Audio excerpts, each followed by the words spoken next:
Have you ever stood at a crossroads, where the path of perceived righteousness promised, not glory, but potential ruin for everything you held dear?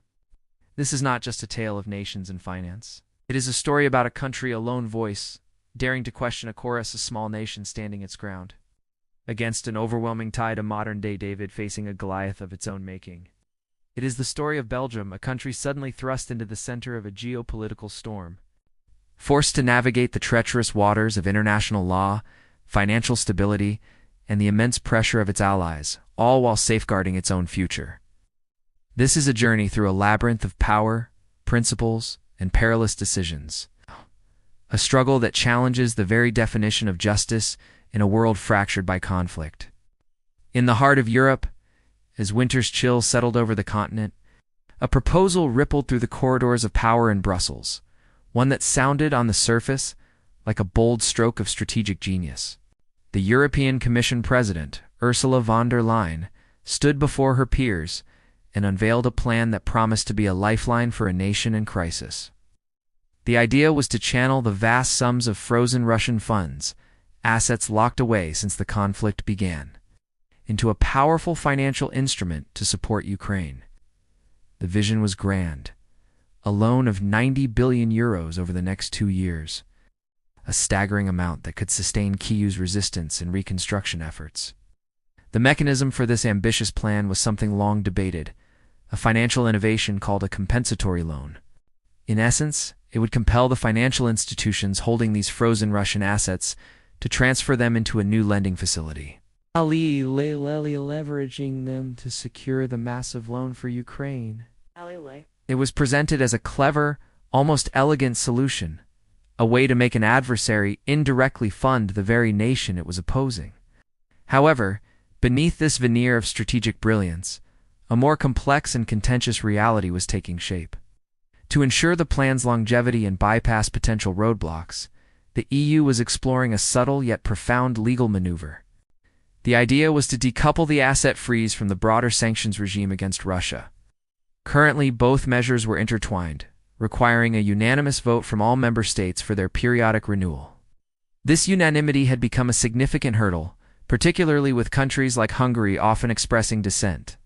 By separating the two, the asset freeze could become an indefinite measure, no longer hostage to the political whims of a single dissenting nation. Furthermore, the European Commission President hinted that the decision to implement this new lending instrument could be passed with a qualified majority vote, a procedural shift that would effectively silence the objections of any single member state that stood in the way. It was a move designed for efficiency, to cut through the Gordian knot of EU bureaucracy and deliver decisive action. But in its pursuit of speed and unity, it threatened to trample over the concerns of the one nation that bore the greatest burden. That nation was Belgium. While the political theater unfolded on the grand stage of the European Union, the real-world consequences were set to land squarely on the shoulders of this small, unassuming country. The reason was simple. Geography and finance had conspired to place Belgium at the epicenter of this financial earthquake. The vast majority of the frozen Russian funds, a colossal sum estimated at around 185 billion euros, was not scattered across the continent. Instead, it was concentrated within the vaults of a single entity, Euroclear, a Belgium-based international securities clearinghouse. This single fact transformed an abstract political debate into an existential threat for the Belgian economy and its legal system. Suddenly, Belgium was no longer just a member of the EU. It was the designated custodian of a financial powder keg. The risks were immense and multifaceted. Legal experts warned of a deluge of lawsuits, not just from Russia, but potentially from other nations who would see this as a dangerous precedent, a move that could shatter the bedrock principle of sovereign immunity. The financial stability of Euroclear, a globally significant institution, was now in jeopardy. A move to seize assets could trigger a catastrophic loss of confidence, causing other countries to withdraw their assets from European institutions, fearing they could be next. The very reputation of the Eurozone as a safe and reliable haven for international capital was on the line. It was in this crucible of immense pressure that one voice rose in stark opposition, a voice of caution against a chorus clamoring for retribution.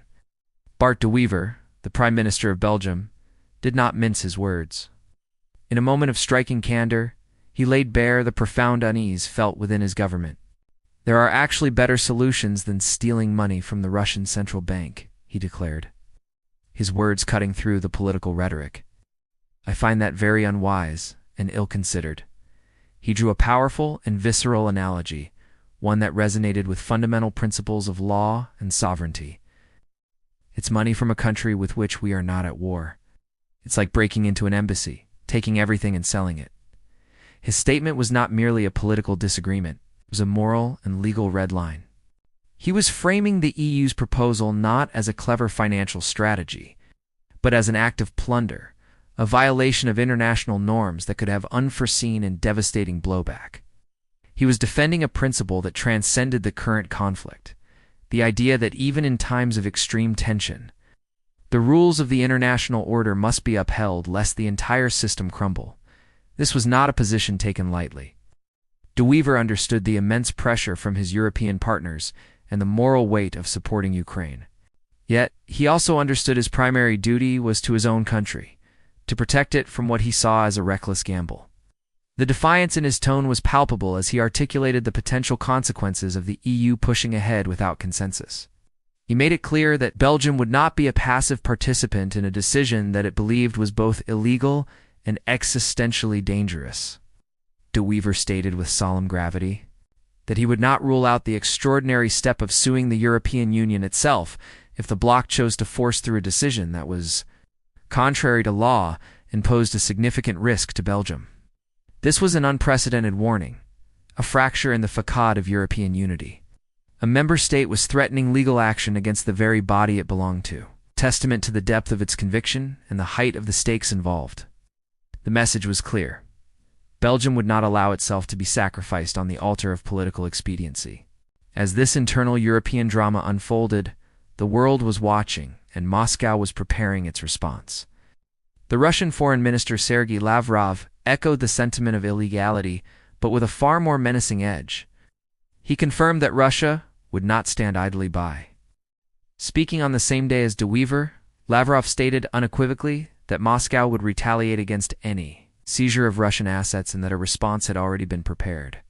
The nature of this retaliation was left ominously vague, but the threat of a tit-for-tat seizure of Western assets held in Russia loomed large.